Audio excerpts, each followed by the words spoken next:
ஆறுமுக அரங்க மகா தேசிகர் என்ற ஒரு மகான் இந்த இடத்திலே 48 ஆண்டுகள் தன்னுடைய தவ வாழ்க்கையை நடத்தி இருந்திருக்கிறார்.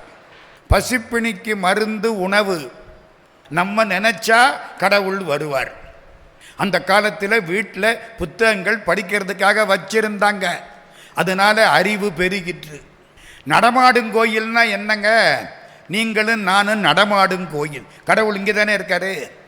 நம்ம இங்கே இருக்காரா இல்லையா?